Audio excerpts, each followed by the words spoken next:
Alrighty, so while I was writing the notes on the board to prepare the review of match week number 22, and that is part one of the review, I was also watching the US take on Trinidad and Tobago in the final match day of the group stage of the Gold Cup, and the US were able to win 6-0 against Trinidad and Tobago, just like they won 6-0 against St. Kitts and Nevis. And this is also the reason why I don't do reviews on US games during the group stage, because again, you know the US is going to dominate these teams. Like the only time when doing this group stage that it was kind of a little bit of a scare of how they have not played well was against Jamaica when they were down for a long time. If it wasn't for Brandon Vasquez getting the equalizer, but other than that, there was really no point of me kind of doing a review of these games when all I'll basically mention is, well, here comes the U.S. basically beating on a team that they absolutely should smash on, and really, I'm not gonna do review for the Gold Cup at least until the quarterfinal or maybe even into the semifinal. And in general, this Gold Cup, it just feels like it's a redundant kind of tournament. I mean, we just had the hype with the U.S. winning the CONCACAF Nations League for the second consecutive year, and then coming up, we also have these Nations League game, which will act as the qualifier for Copa America 2024. And a lot of these players that currently is in the Gold Cup roster, there are a lot of MLS players, and I don't think a lot of them, if any of these, are going to be part of the rosters for those Nations League game that is act as qualifier for Copa America. So again, it just feels like it's a redundant tournament, and that this year the Gold Cup, it hasn't really getting a lot of media attention, and rightfully so, because it feels kind of redundant and feels like more of a glorified cash grab tournament, especially with the way that Copa America is going to be happening soon. But that being said, what is not redundant is looking at these games that happened this match week, and what's kind of interesting about these games this match week is the fact that with teams that desperately need it wins and desperately need some attacking power, well, some teams definitely found that this week. But we start off with the first one, which is FC Cincinnati versus the New England Revolution. And this is why I said in the preview that this game should have been on national television. Like, it was a crime, the fact that this game is not on national television. And I'm pretty sure Fox are probably going to be very disappointed and regretting, or even MLS is going to regretting the fact that this game wasn't on national television and it's a standalone game, because this definitely lived up to its hype. I mean, it definitely felt like it was a playoff game. It was playoff atmosphere at TQL Stadium, and I definitely would not mind if this is going to be a game that we're going to see in the as a preview of the Eastern Conference Final, or even the preview of the Eastern Conference Semifinal, because when you look at the East, it is very competitive right now in terms of the top part of the standings. Now, in the first half, Arias with the game's first shot but missed wide, and then I thought Cincinnati was on the front foot, and they get themselves the opening goal. It's Don Baji. He scored from Kubo and Acosta to make it 1-0 in favor of Cincinnati. Don Baji was everywhere in this game, and I'll tell you in just a bit for good and also for bad reason in this one too. Kubo then wants to get on the score sheet because he was on the assist chart, but he missed that one wide. But then in the 15th minute, New England would get the equalizer, and unfortunately, it's Don Baji. So as I mentioned, he was everywhere in this game for good and bad reason. This was for bad reason. I mean, he's unfortunately scored an own goal, and really, this was an unfortunate one where Salatano makes the save there, but it just kind of came off of John Baji there. Just kind of one of those very unlucky plays. But yeah, New England will take it. They ties the game out at one apiece. Though Baji did try to make amends for his own goal, but he was denied Petrovic just 5 minutes later. And like I said, Baji was everywhere in this game. Like, he was involving both on the attacking end, which is a good reason, and then unfortunately scoring an unfortunate own goal on the other end for a bad reason. Baji then heads it wide from close range, but then the 24th minute, Gustavo Bo would give New England the lead in this one, and TKO Stadium was completely silent. I mean, Cincinnati had the momentum up to that point, and then Bo just basically silenced that crowd. And now all of a sudden, despite the fact that I thought Cincinnati were the better team in the first 25 minutes, New England takes the lead. Kubo then puts one into the Bailey after just a bad turnover from New England. So yeah, that's a big no-no if you're the refs giving the ball away in a bad spot. But this has definitely lived up to its billing. I mean, it's been very end-to-end action. There's been chances for both teams. Petrovic would tip Acosta shots over before Acosta puts it high from close in the third minute of stoppage time. And then the post denied both on the free kick. Again, it's just non-stop action on both end of play. But we do head to halftime with New England leading 2-1. Now, in the second half, Barrial would puts it high from close before Acosta also did the same thing. But you just kind of sense that, Cincinnati, they were pushing to try to get the equalizer. They were back on the front foot. They were knocking on the door to tie the game up. And the 55th minute, Don Baji, again, it's that man. Again, he's everywhere in this one. He scored here from Acosta to tie the game up at 2 apiece and make amends of the own goal that he scored in the 15th minute. Then Petrovic would deny Barrial in the 57th minute, and momentum seems like it was all with Cincinnati. Like they were piling on the pressure, and the Revs were on the ropes, and they just hope that they can survive this storm that Cincinnati has put on them. And to their credit, they kind of did. Eventually, I thought the game really kind of slowed down, which was really the first time we saw, because up to this point, it was just non-stop action. It was high intensity and just some of the most prettiest soccer that I've seen when you have these two teams that are playing at their highest level. Santos then puts it wide from close in the 75th minute. Before in the 90th minute, it looked like New England stole this one as Carlos Gil puts it into the back, and then the only problem was the flag did not agree with him. It was flag for offside, so the game remains tied at 2 apiece, and that would be the final score of this game. As the shots in this one, 22 shots compared to 9 that New England has, 2 shots on goal compared to 7 that Cincinnati has, 11 shots off target compared to 4 that New England has, 3 shots that was blocked compared to 4 that Cincinnati has, and possession-wise, 56% possession compared to the 44% possession that New England has in this game. So for Cincinnati, unfortunately, their winning streak at home has come to an end at 10 games, and unfortunately they weren't able to tie the record for the longest winning streak in MLS history in terms of playing at home. But nevertheless, I thought they played well in this one. And again, in general, this was a really fun game to watch if you're a neutral, and one that MLS and Fox are probably going to be regretting the fact that they didn't put this one on national television, especially when you have these two teams in the top part, not only in the Eastern Conference but in the Supporters Shield standings too. But for this game, if you want to say who's going to be the more happier side, I think New England is going to be the more happier side. I mean, I think Cincinnati will be a little bit annoyed. They had their chances to win this game, but New England, they hold their ground despite at times we're kind of under siege a little bit. They hold their ground and proved to the rest of the East that they are going to be among the contenders for that Eastern Conference crown by the end of the season. With that being said, moving on in terms of the next match is Columbus and the New York Red Bulls. So Columbus, of course, continue their strong home form with a 2-1 win against the Red Bulls. Though early on there was not much happening in the first 10 minutes as shots were only 1-0 in favor of Columbus. Cornell would then deny Matan as he was in on goal, but then in the 19th minute, Columbus gets the opening goal. It's Cucho Hernandez. He scored for Matan and Ramirez because Cucho just loves scoring at home. He has scored tons of goals this season at home.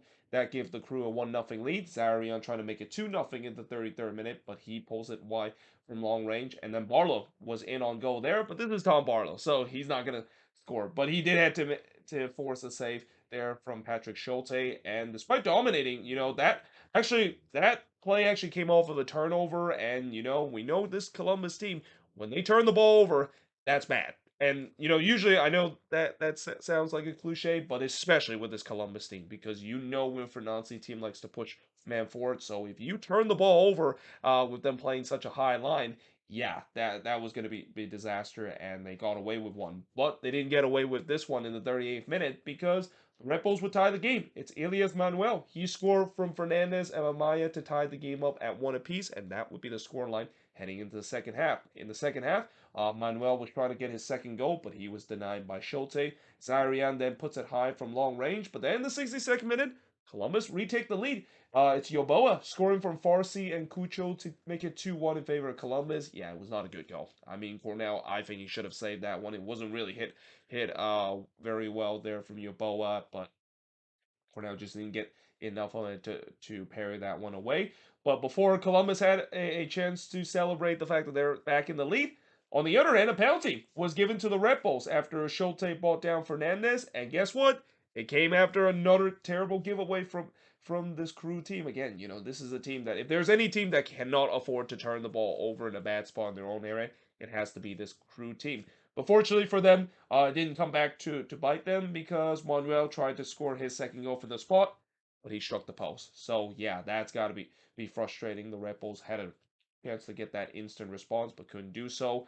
Reyes then hits it wide from the volley before there was actually a check to see if a Maya foul on Ramirez is worthy of a red, but VAR says no. And really, as the time winds down, the Red Bulls were pressing for the equalizer. Like, it feels like Columbus were holding on for dear life, trying to hold on to the 2-1 lead. Nealis would then head it right to Schulte in the fourth man stoppage time, but that was really the most dangerous chance the Red Bulls could create late in this one. As in the end, Columbus hold on to win 2-1 in this one. They were actually outshot uh, pretty badly in this one. Well, actually, more than twice, because the Red Bulls actually had 13 shots compared to 6 that Columbus had. But in terms of shots on goal, not by much. The Red Bulls, though, do have more shots on goal, 4 compared to the 3 that Columbus had. 2 shots off target compared to 3 that Red Bulls had. 6 shots that was blocked compared to 1 that Columbus had. And possession-wise, 60% possession compared to 40% possession the Red Bulls has in this game. And again, for the crew, it was not a pretty game, not a vintage win, but it is a win at all, and that all that they care. And for the Red Bulls, this feels like it's a very typical road game this season for the Red Bulls, where there's been times where they have looked the better side, and for part of this period, I thought that they were the better side, especially in the second half. And then the missed opportunity. I mean, that penalty, if they could have got the equalizer, I thought they would have had the momentum that they could have maybe get at least a point out of this game. But as it is the case, no matter how good they play this season, they find a way to shoot themselves in the foot and had some defensive lapse of concentration, which is what we saw in this one. And also, it doesn't help when Carlos Cornell, Cornell has had a decent season, but there's been times where he's been making some really boneheaded decision, and also just letting easy goals in, and the winning goal that one probably shouldn't have let in the if you look at the quality that Carlos Cornell has had this season, and really during his time with the New York Red Bulls. But that being said, moving on in the next match is Miami versus Austin. So the good news for Inter Miami is that their 7-game losing streak came to an end. The bad news is they didn't win in this one, and they probably should have won in this one. This was probably the best performance that Inter Miami has played in this one, but they ran into the guy called Brad Stuver. And Brad Stuver, after he got snubbed in terms of the All-Star game this season, he definitely took it personally in this one against Inter Miami. But early on, it was actually Austin that got the first big chance, as the post actually denied Cascante in the back post. So all of a sudden, Julio Cascante, he's been threatening going forward on the attacking end. He scored a goal not long ago, and he almost scored one if it wasn't for the post. But the chances were very few in between. I mean, it was not really a fun game to watch if you're a neutral, at least for the majority of the first half. In fact, the next chance didn't came until the 40th minute when or calendar with the Nigeria UC in the near post. Cascante then heads it high from close before Stuber would absolutely rob Martinez. And this is one that, if this was still an informed Joseph Martinez, he would bury that one 10 out of 10 time. I mean, he was in on goal. If there is a guy that always puts it into the back of the net when he's clean on goal, Joseph Martinez. But again, he's just have not been the same Joseph Martinez that we've seen ever since he came back from that torn ACL, and really ever since he had left Atlanta United. But at the same time, you got to give credit to Stuver, make himself as big as possible to rob Martinez on that 1v1. And then Stuver would deny Fry in the first minute of stoppage time, as Miami was pushing late to try to get the opener before halftime. And then Stuver would deny Robbie Robinson from close range. Robbie Robinson actually get a rare appearance in this one, and you just get a sense that this was really his last chance in terms of maybe keeping his place with this team. Yeah, after this performance, yeah, probably that's not going to be the case. We maybe have seen the last of Robbie Robinson, which is a shame because, he used to be a former number one overpick for this Miami team. He showed some flashes of brilliance in this first couple of seasons, but injuries has just completely derailed his development in the last couple of years. But in the second half, with the score scoreless, Miami actually gets the lead. And Joseph Martinez, of course, made amends of his miss that he had earlier, as he scored here from Kamaski and Taylor to make it 1-0 in favor of Inter Miami. Before in the 50th minute, Stuver denied Kamaski, and there was actually a scramble pursued there, as Austin was having trouble in terms of trying to clear their lines. Martinez looked to slots in for his second goal, but it was broken up, but still somehow it fall to Robbie Robinson there. And again, this is where, if you're Robbie Robinson, if you want to keep your place with this team, you got to bury it. But this is a Robbie Robinson that doesn't have a lot of confidence and look really rusty. So it's no surprise that he puts that one wide and the game remains 1-0, and that miss would come back to haunt Miami because just 1 minute after that miss, Nick Lima would get on the score sheet to tie the game up at one apiece. So always great to see Nick Lima score a goal. I always love to see former Quakes player gets on the score sheet, especially for Nick Lima because he doesn't score a lot goals. But yeah, he ties the game up at one apiece. And then I immediately wrote that's a backbreaker for Miami because it looked like they had the momentum after they took the lead in this one. Stuver then denied Aurora in the 65th minute before Kamaski would pulls it high from long range. And really, as time winds down, Miami was continuing to push for the late winner to try to stop this losing streak. But the question is, can they solve Brad Stuver?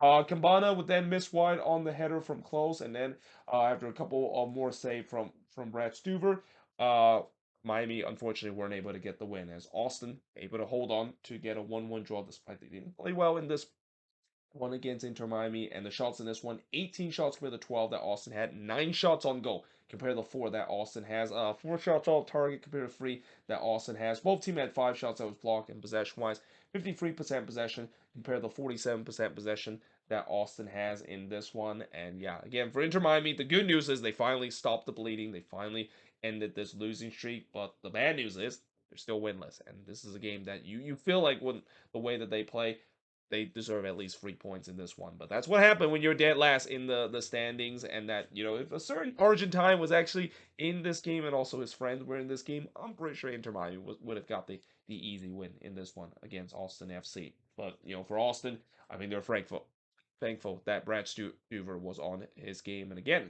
Brad Stuver, he definitely took it personally in this one, making some big save and single-handedly stole a point for Austin in this one against Inter Miami.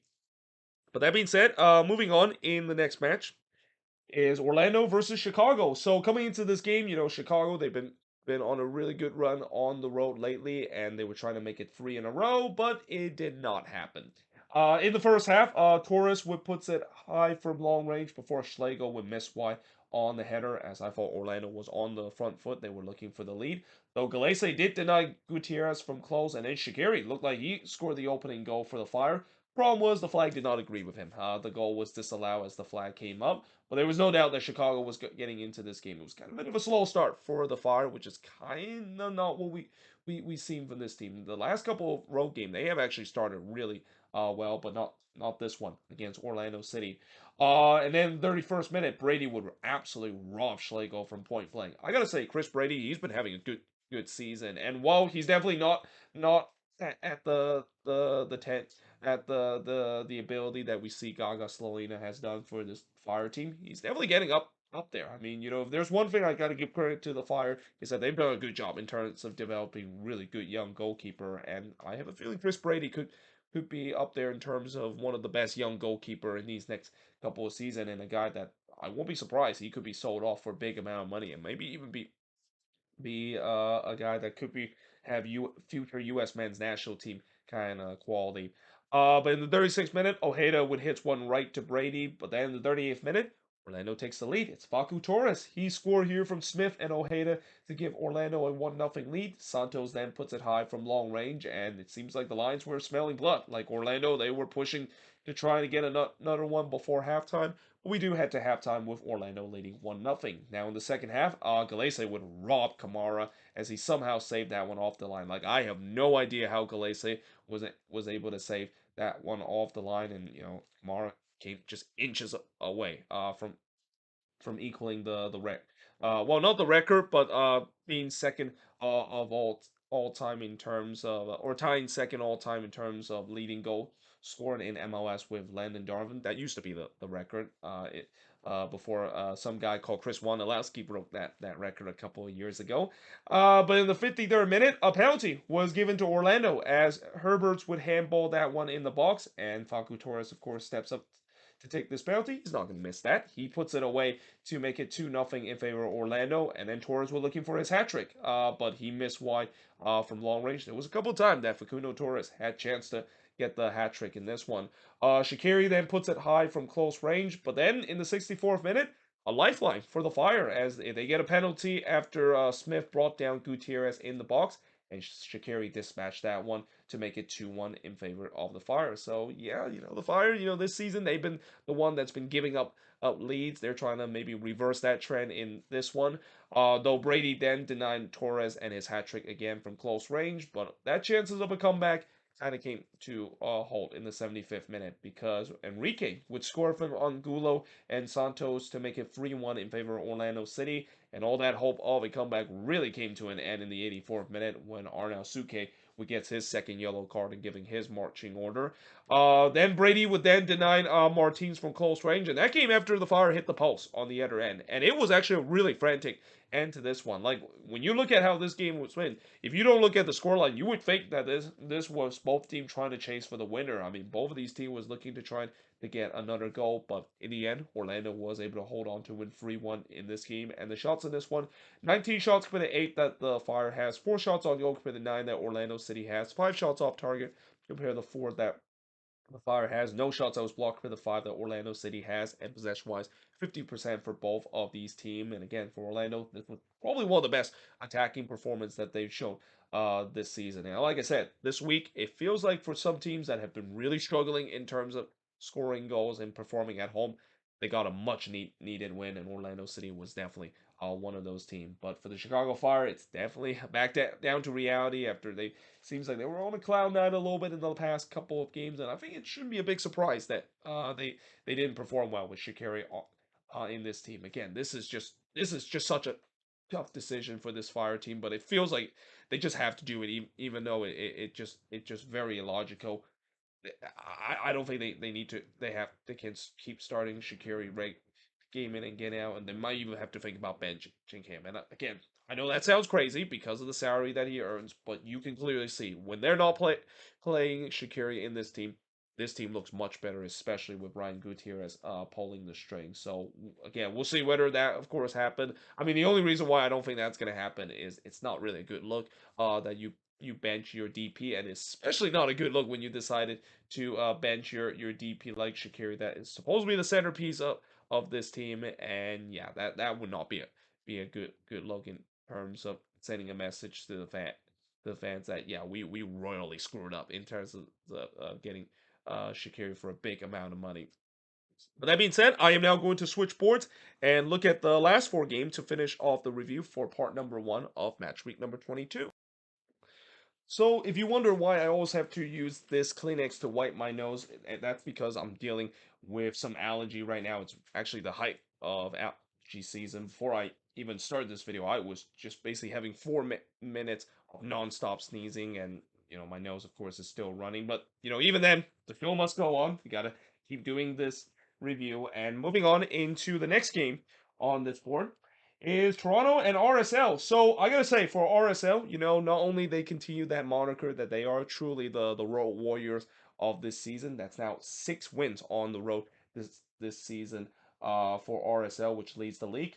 They really left it late in this one. I mean, this game probably, RSL probably should have won this one more than 1-0 if their finishing was a little bit better in this one. Early on, the first shot of the game did see Sapon goes wide for close range in the 2nd minute. Before in the 11th minute, Luna had a shot that took a wicked deflection and actually hits off the foot of Greg there. I mean, Greg was actually diving one way, and that ball kind of took a wicked deflection, and sometimes can completely fool the goalkeeper. And I think it kind of fooled Greg there, but he's very fortunate that that ball actually somehow hits off his foot after he was diving one way there. But nevertheless, Lawfulson puts it high from close before Savarino also puts it high from distance. And then in the 26th minute, this should have been 1-0. I mean, Danny Muswowski, I know his team won the game later, but yeah, he's going to be thinking about this one. He should have scored this one. He missed an absolute sitter from 6 yards out. It was also an empty net sitter there. Yeah, that's not a great miss whatsoever. ever from Danny Maswowski. But it's been all RSL. I mean, they looked like they were pressing to get the lead, and it's not a big surprise because as much as I know you would think that Toronto was gonna get the new head coach booth or the new interim head coach boost there, it definitely didn't look like it in the first 30 minutes. It looked like RSL were by far the better team. Vera then hits it high or hits it right to Greg before Sapon puts one right to McMath. Luna then hits the side netting before Greg had to tip Krylek on the header, and then RSL. So I thought they had a ton of chances. Like this is just it's crazy how many chances that they had in the first half, but the inability to finishing is the only reason why this is still 0-0. And when you're the road team and you have tons of chances and you don't capitalize, it can potentially come back to haunt you, especially when Toronto finally started to wake up in this one. But we do head to halftime with the score scoreless, and in the second half, Greg palmed Lawfulson shot away before Vera had a shot that missed high from long range. Once again, RSL was getting chances. They were on the front foot. But can they find their finishing? Because again, the finishing is basically next to none for this RSL team. And in the 69th minute, the post denied Cervania, and on the second effort, Carrillo actually puts it high there, and you can see that was kind of a wake-up call for RSL because as much as they've been dominating this game, it only take one moment for TFC, and all of a sudden they found themselves 1-0, and they can be thankful for the post for that. And again, despite being the second best in this one, I thought, can TFC steal this? And it's not very often I say a team can steal a game when they're playing at home, but this game was just so dominated by RSL throughout this one. Sapon then puts it over from close range in the 73rd minute before Ojeda puts it wide from close range. And just as you thought, it's just going to be one of those days for RSL where it's not going to happen, which we have seen it at times this season too. Anderson Julio would score here in the second minute of stoppage time to make it 1-0 in favor of RSL. And again, for Greg Regis Singh, that was not a great moment for him because he kind of allowed a juicy rebound, allowed Julio to had a second effort there, and Julio did not make any mistake of it. He buries that one to finally give RSL a much deserved lead. So on the other end, Mbika looking to try to get the late equalizer in the 5th minute stoppage time, trying to make some MLS After Dark kind of energy on Canada Day in this one in Toronto, but he heads it right to McMath. And yeah, in the end, RSL, they get the 1-0 win in this one. Probably should have been more, but they'll take it. Shots in this one, 20 shots for the 12 that TFC had, 2 shots on goal for the 7 that RSL had, 9 shots off target for the 5 that TFC had, 5 shots that was blocked for the 4 that RSL had, and possession-wise, 53% possession compared to 47% possession that Toronto has in this one. And I think after this performance, you can clearly see that from what I said about them firing Bob Bradley, and while I think it is the right decision at the end of the day, it's not going to really move too much of a needle. I mean, this TFC team is a really bad team, and it kind of showing this one where throughout this one, I mean, you usually don't see a team play poorly at home and getting just absolutely dominated by the road team, but that's what we kind of saw in this one. And if it wasn't for the bad finishing for RSL in this one, they probably would have won 2 or 3-0 in this one over TFC. But that being said, moving on in the next match is Dallas and LAFC. So this is kind of an interesting one because I thought LAFC they had more of the chances in this one, but the old saying, when you don't take your opportunity, you are going to be basically come back to haunt you. And while RSL were made to pay because of their bad finishing in this one, LAFC did. Because while Dallas at times were second best in this one, they somehow were able to get a goal and show that clinical finishing, and they had a second one late to really put this game in doubt. Now, early on, Boguszewicz heads it wide from close range, as I thought there was not much that happened early. It's been a very stop-and-go game with not much rhythm in the first 20 minutes in this one, though in the 25th minute, Poss would deny Bogusz from close range. Again, just like what I said about Bryce Stewart, the other Texas team goalkeeper Martin Paz, he maybe took it a little personally, the fact that he was also left out of the All-Star roster, even though he's been having a good season for FC Dallas. Bouanga then puts it high from long range, as I thought LAFC was pressing for the opener, but we do head to halftime with this game scoreless between both of these teams. Now in the second half, Bouanga would puts it wide from close before he puts one right to Pass in the 55th minute. LAFC was on the front foot. They were looking to try to get the lead, but then in the 56th minute, before I even finished writing that on the notes, Bernard Kamungo would score from Tafari to make it 1-0 in favor of Dallas. That was completely against the run of play because that was really one of the first big opportunity that Dallas had throughout the entire game. Pass then denied Bawanga from close range before Kamunga would try to go for a second goal in this one, but he missed that one wide. And then Bawanga also did the same thing from close range in the 68th minute. And again, Denise Bawanga, after just such a hot run of form we saw in the first 2 months, he has really cooled off. And this actually is bad news for LAFC because, for a long time, Denise Mwanga was really the guy that was providing the goal for this team, but ever since he's been kind of struggling since the calendar has turned to June, and really since they lost in that CCL final against Leon, he just have not been performing at the rate that we've seen, and there's these kind of chances that we've seen that he absolutely would have buried in the first 2 months of the season. We're not kind of seeing it. And I think that's kind of just sums up when you have a life of an attacker where, I feel like in the first 2 months, it was pretty clear that he was a man in form and probably playing the best soccer in his career. But again, these last couple of games, he has really slowed things down. And it's also not surprising LAFC is starting to have problem in terms of goal scoring too.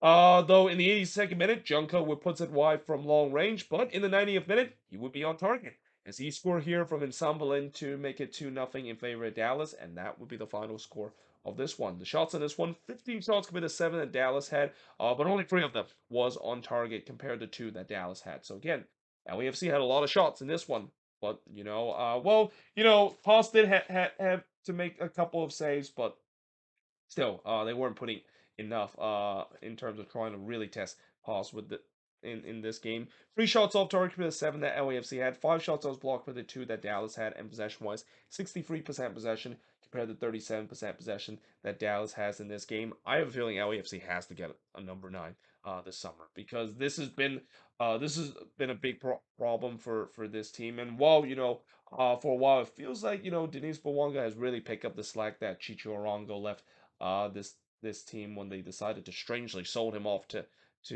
Pachuca during last season. Ever since Bawanga has kind of hit a bit of a wall, they just don't have any goal scored on this team. And again, they need to get a number 9. I mean, there's a reason why they of course have those DP spot because I know LAFC tends to not like to always use all 3 of their DP spot, which is kind of weird because they are among some of the highest spender and some of the most ambitious clubs so far this season. I think they got to do it because this team clearly missed that true goal scorer now that Bawanga has really cooled off in these last couple of games because otherwise these are going to kind of be the resort for LAFC where they look like they're the dominant team but they're unable to put away their chances. And that kind of sounds very similar to the 2021 season that LAFC had. And by the way, that was the season they missed the playoffs. And you got to say that was regarded probably one of the most disappointing team of all time in MLS history. Well, that being said, moving on in the next one, we got Sporting KC versus Vancouver. So as I mentioned, there were a couple of teams that got a much needed win at home. Oh boy, those Sporting KC need this win badly because again, these last couple of games, it looked like they're revert back to where they were back in the early part of the season, where they were either snake bitten because they ran into a hot goalkeeper or can't finish, or the fact that they just simply suck. But in this game, they bounced back in a big way to get a 3-0 win against the Whitecaps. Though early on, Labordo did hit it wide from the corner, and then Rosario would puts it high from close. Showery would then puts one right to Takeoka before Cordova would heads it high from close. And after a slow start to this game, where there was only 2 shots for the first 20 minutes, things are starting to line up as both of the team were looking to get the opening goal. And the opening goal did came in the 33rd minute. It's Remy Voltaire. He scored from Kinda to make it 1-0 in favor of Sporting KC. Kinda trying to get on the score sheet himself, but he puts it wide from close in the 38th minute. And then Takeoka would deny Showery from close range. It's been all Sporting KC ever since that opening goal was scored, and they were pressing to try to get a second late in the first half, and they do.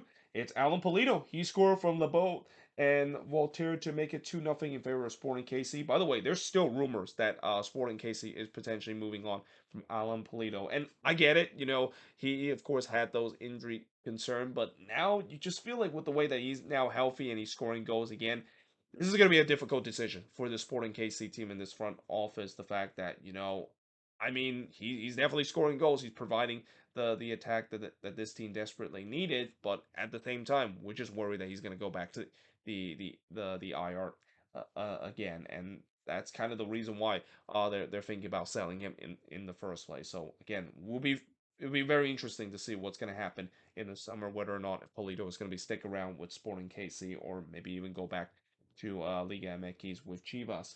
But we do head to halftime with Sporting KC leading 2-0. And then in the second half, there was a scramble in the Sporting KC box, but Vancouver could not capitalize on it, and they were made to pay for not capitalizing that chances to get back into the game because in the 53rd minute, Eric Tommy would make it 3-0 in favor of Sporting KC, but this was not a great moment for Takaoka. And as much as Takaoka, this season I think he's been a decent keeper for the Whitecaps. There's been times we've been bailing this Whitecaps team out and bailing this bad back line out.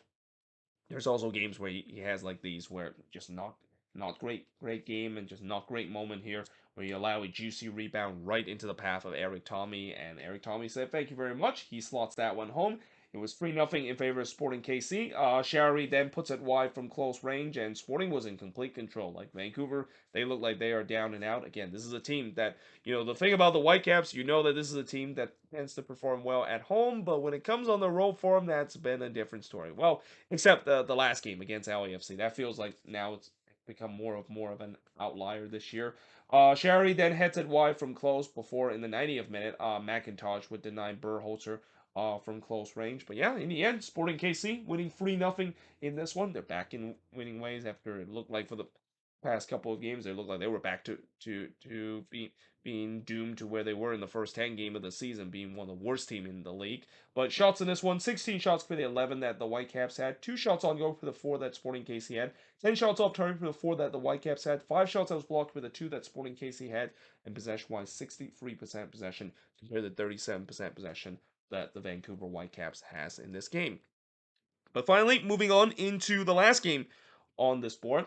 So, as I mentioned in the preview, I thought this was probably going to be a low-scoring game. Well, it turns out it wasn't the case because, as I mentioned with Sporting KC and Orlando City, Minnesota has really struggled this season at home, especially scoring goals. Well, in this game, it didn't look like that was the case because this was probably the best attacking performance, and I kind of had a feeling this was coming. Like, with the way that ever since Reynoso has came back to this team, it has really raised the ceiling, and now I'm actually even more excited the fact that, with the way that Pookie is most likely could be ready to play for this team as soon as the next game against Austin on July 8th. That would definitely adds another weapon on the attack. And I really think that there was that time in this game, even with the way that the Loons play well on the attack, and really the first time that they play great attacking soccer. There was still times where I'm just thinking, man, I cannot wait to see Teemu Pukki in this team because it was just still missing that kind of lethal goal scorer, that lethal number 9 that can get himself in good spot and tuck away those chances that this team create. And it kind of showed, at least in the first 30 minutes of this game, because, despite there was a lot of possession for Minnesota in this one, there was not much that was happening in the first 10 minutes. And again, really for the first 30 minutes, this game kind of gone according to script. I mean, it just looked like both of these teams, they just had no idea how to go on the attack, and you can see why both of these teams have really struggled to score goals. There's just no confidence whatsoever going through on the attack. The first shot of the game did see Moreno hits it right to Irvin in the 12th minute. And again, it's been a flat start for the Loons. I mean, despite the fact that they had more of the possession, I knew that was going to be the case. Portland's going to sit back when they're on the road, but the fact that they were moving the ball just so slowly, so methodically, it just felt like it was another typical Minnesota performance I've seen time and time again this season. And I also thought the ref seems to be very trigger happy with his yellow card. Now, I usually don't like to talk about referee performance and so forth, but I didn't think he had a good performance in this one. In fact, I kind of find a bit bewildered the fact that, yes, he was kind of not only being very trigger happy with his yellow card, but it seems like he was just giving yellow cards for Minnesota player throughout this game and decided to not kind of follow the same suit when those Timbers player found him. I mean, some of the fouls that I saw in the first half, I don't think they're even worthy of a yellow card, but because of the fact that this referee seems to be very trigger happy, and they even mentioned that he actually gave out the most yellow card out of any any referee this season, yeah, again, I can see why, because of some of these fouls that again just feels like this it might be a warning that might be enough to tow this player off, but just onto the yellow card, just kind of become very willy-nilly in terms of throwing his yellow card. And again, it can work both ways. One, you can kind of control the game, but on the other, again, it feels like it's sending the wrong message where and especially with the way that when we see some of the same foul that the Timbers player commit to these Loons player, and those are not giving yellow card. You can sense that there's going to be frustration with the players and even the fans too. I mean, I was kind of frustrated the fact that, well, if you give that a yellow card when that Loons player fouled that Timbers player, so why you're not giving the yellow card when a Timbers player fouled a Loons player? There, it just feels very inconsistent in this one. But in the 21st minute, Larea would hit one right to Irvin on the free kick before Ivicic would rob Mender Garcia from point blank. I mean, that was really the first big opportunity for the Loons, and that probably could have been the opening goal, too, if it wasn't for Ivicic making a big save to rob Mender Garcia there. And then he would deny Dotson in the 38th minute, but Garcia did get on the rebound, but he hits that one wide. But then in the 44th minute, Minnesota takes the lead. It's actually Diego Chara that unfortunately scored an own goal. I mean, this was just a dangerous ball in the box where if you're a defender, you just got to try to slice that one out and hope that you don't put it into your own net. And unfortunately, in this case, Chara did. And yeah, Minnesota, of course, takes the 1-0 lead. And then a couple of minutes later, they would make it 2-0 as Emmanuel Reynoso would get on the score sheet. What is it with this season in terms of Olympico goals they've scored? That is the third Olympico goal that has been scored. Like, Olympico goals should not be like a regular occurrence. It should be something that is a very rare occurrence where, before this season, I think the last Olympico goal that I remember was Harris Madunian scoring one against the Red Bulls back in 2020, and that back then I actually didn't even know what the actual name of it. Later on, I learned that of course it's called Olympico. But this season, it feels like these Olympico goals are just kind of a regular occurrence. So, like some of the Olympico goal that we've scored this season, I mean, this one you got to say for Ivicic, he's got to do better here. Like, he didn't do a good job in terms of getting himself in a good position when this corner was taken.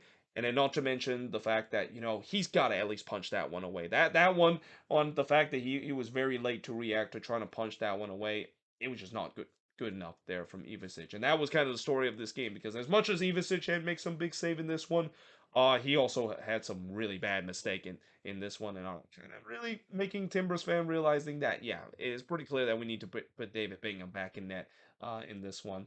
But nevertheless, I wouldn't care. I mean, 2-0 in favor of Minnesota. I mean, if this team struggled to score a goal and the other opposition able to help you out, I would absolutely take it, because they're leading 2-0 heading into the second half. Now the big question is, can they hold on to that 2-0 lead? Because that was the same score heading into the second half. Well, in the 50th minute, Ivicic would deny Longwane, but again, he gave up a rebound here, but he was very lucky to able to smother that in time before a Loons player pounced on it. Again, Ivicic has been really shaky in this game. Reynoso then puts it wide in the near post before shout for a penalty for Minnesota that was not given. And then I also thought, again, the Loons, they were on the front foot. They were looking to trying to get something that they have not done this season, which is score 3 goals. Ivicic then denied Longwane in the near post. The shots were 11-3 in favor of the Loons. Like, the Loons were in complete control in this one. But then in the 60th minute, out of nowhere, Frank Bowling would score from Fuzaka and Chara. And really, this kind of just was a play where, that entire Minnesota back line just fell asleep on the transition. Like, you cannot fall asleep against this Timbers transition. As much as this season that transitional play from the Timbers have not been good, this was one of the better one, but just poor defending there from the Loons. And yeah, just like that, Portland was back in the game, and I just thought, here we go again, because this looks very similar to the RSL game, and I was just praying that, please, do not go row heap Mo Adrian Heap. Well, the good news is he didn't. Because in the 63rd minute, Longwane would hit one right to Ivicic before Kalaskan puts it high and wide from long range. And then in the 74th minute, Minnesota restored that 2-goal lead, and for the first time, able to score 3 goals in this one. it's Lonwane scoring from Valentine to make it 3-1 in favor of Minnesota. So definitely a good moment for Valentine getting an assist against his former team. I was wondering if he did score in this one. I wonder if he was going to celebrate.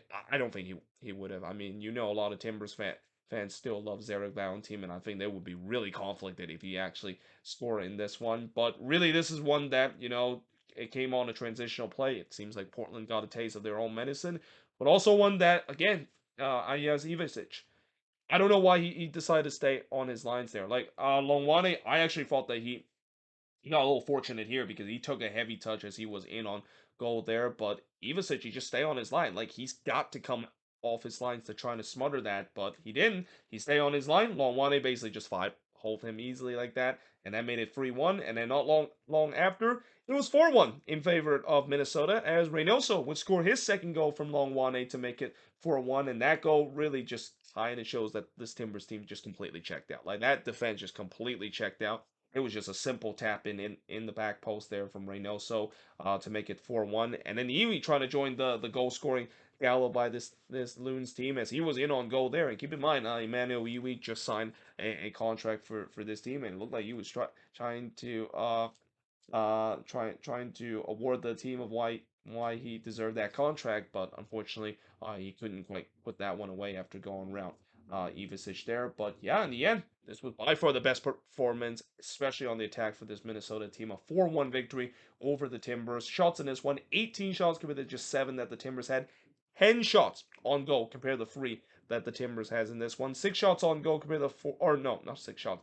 2 shots off target compared to 4 that Minnesota has. 4 shots that was blocked compared to 2 that the Timbers had. And possession-wise, 56% possession compared to 44% possession the Timbers has in this game. And I know the Timbers, they were a little bit shorthanded in this game. Keep in mind, Evander was not available in this game because he was suspended because of yellow card accumulation. Speaking of yellow card accumulation, Adrian Heath is not going to be available in the next game after he also picked up a yellow card, and the same goes for Michael Boxall. But again, I know this was a very short-handed Timbers side, but again, this team has really struggled to score goals in this season, and that it just feels so refreshing to see that finally this attack has broke through, and we'll see whether that, of course, continue. And again, this makes me even more excited, the fact that once Chimu Puki is in this team, and once he get himself used to this league and used to the system of this team, I think they this could be something similar to what we saw last season, where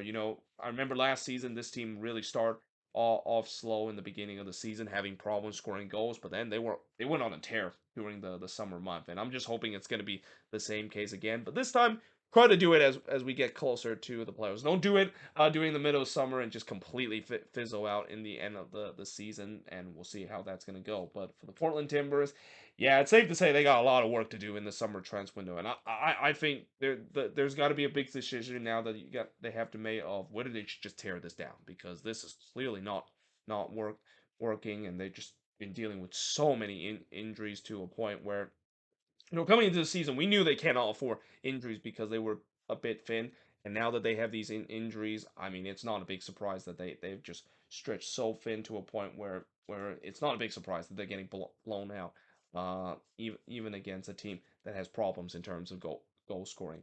But there you have it. That is pretty much it in terms of looking at these games. And as always, let me know in the comments below, what do you think of this review, and let me know also in the comments below, what do you think of also the other games that I mentioned on the other board. I, of course, will do part 2 of the review. In fact, I'm going to actually do it right after when I finish recording this, because I want to get this done tonight, so tomorrow I can do the preview of the 4th of July game, because there's no way I'm going to be doing a preview during the 4th of July with the way that the fireworks are shooting off. And the same goes for the review too. There's no way I'm going to do reviewing these 4th of July game after they finish, because the fireworks are still shooting off outside. But either way, hope you guys enjoyed this video. If you do, make sure you guys do like, smash the subscribe button, and yeah, I of course will see you guys next time.